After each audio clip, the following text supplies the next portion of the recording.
স্টকহোমের অলিগলিতে হঠাৎই একটা ঘ্রাণ, চকলেট, ফলের ফ্লেভার, লিকোরিশ আর টফির এক মিশ্রণ যেন বাতাসে ভেসে বেড়াচ্ছে। আর যদি সময়টা হয় সপ্তাহের শেষ দিন, তাহলে নিশ্চিন্তে থাকুন, আপনি ঢুকে পড়েছেন সুইডেনের অন্যতম স্নেহমাখা সংস্কৃতি লোরডাক্স গুডিসের জাদুতে। সুইডিশ ভাষায় গুডিস মানে মিষ্টি আর লোরডাক মানে শনিবার, আর এই দুই শব্দ মিলেই জন্ম নিয়েছে লোরডাক্স গুডিস, অর্থাৎ শনিবারের মিষ্টি। এটা শুধু একটি শব্দ নয়, বরং সুইডিশদের দীর্ঘদিনের একটি মিষ্টি অভ্যাস। ধারণাটি খুবই সরল, সপ্তাহের 6 দিন চিনি থেকে দূরে থাকা আর শনিবারে মেতে ওঠা ক্যান্ডির উৎসবে। ছোট থেকে বড় প্রায় সবাই সেদিন ক্যান্ডি খেতে ছুটে যায় দোকানে। স্টকহোমের বিখ্যাত চকলেটের দোকানগুলো হলো মিষ্টির স্বর্গ, যেখানে পাওয়া যায় শত শত ধরনের ক্যান্ডি। রঙিন, নোনতা, ঝাল, চকলেটি কিংবা ফলের সাথে যা খুশি বেছে নিতে পারেন। শনিবারে তাই দোকানে ভিড় সামলাতে কর্মীরা হাঁপিয়ে ওঠেন।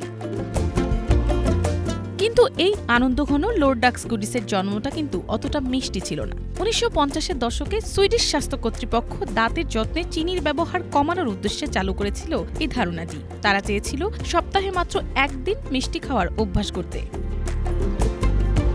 এই ভাবনার ভিত্তি ছিল ভিপাহোম পরীক্ষা নামে এক গবেষণা, যেখানে মানসিকভাবে অসুস্থ কিছু রোগীকে সপ্তাহ জুড়ে চিনি খাওয়ানো হয় দাঁতের ক্ষয় প্রমাণ করতে। সেই গবেষণা এখন প্রশ্নবিদ্ধ হলেও সেখান থেকে জন্ম নেয়া লোরডাক্স গুডিস টিকে গেছে সুইডিশ সংস্কৃতির অঙ্গ হয়ে। গড়ে একজন সুইডিশ প্রতি বছর 15 কেজি মিষ্টি খেয়ে থাকেন। আরও অবাক হওয়ার মতো বিষয় হলো এর বেশিরভাগই শুধু শনিবারে কেনা হয়। তবে সুইডিশ ক্যান্ডির এই মিষ্টি জগতেও সম্প্রতি দেখা দিয়েছিল এক অদ্ভুত সংকট। 2024 সালে যুক্তরাষ্ট্রের সোশ্যাল মিডিয়ায় হঠাৎ করে ভাইরাল হয় সুইডিশ ক্যান্ডি। টিকটকে স্যাচারেটেড সুইটস বা স্ক্যান্ডি ক্যান্ডি হ্যাশট্যাগে কিশোর কিশোরীরা সুইডিশ পুপস ক্যান্ডি খেয়ে রিভিউ দিচ্ছিল একের পর এক। সুইডেনে জনপ্রিয় কিছু ক্যান্ডির সরবরাহে হঠাৎ দেখা দেয় ঘাটতি। দোকানগুলোতে খালি শেলফ, হতাশ মুখে ফিরে যাওয়া কাস্টমার। সেই সময় সুইডিশরাও বুঝে গিয়েছিল তাদের শনিবারের মিষ্টি এখন আর শুধু তাদের নিজস্ব আনন্দ নয়, এটা এখন বৈশ্বিক চাহিদার বিষয় হয়ে দাঁড়িয়েছে।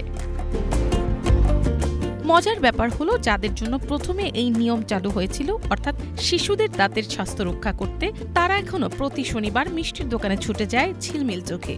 আর অভিভাবকরাও যেন ছুটির মিষ্টি মুহূর্ত ভাগ করে নিতে ঠিকই পাশে থাকেন। লোরডাক্স গুডিস এখন শুধু একদিনের মিষ্টি নয়, বরং সুইডিশ জীবনের এক রঙিন প্রতিচ্ছবি, যেখানে ক্যান্ডি শুধু খাবার নয়, এক ঐতিহ্য, একটি অনুভব। মিনালা দিবা, বাংলা ভিশন।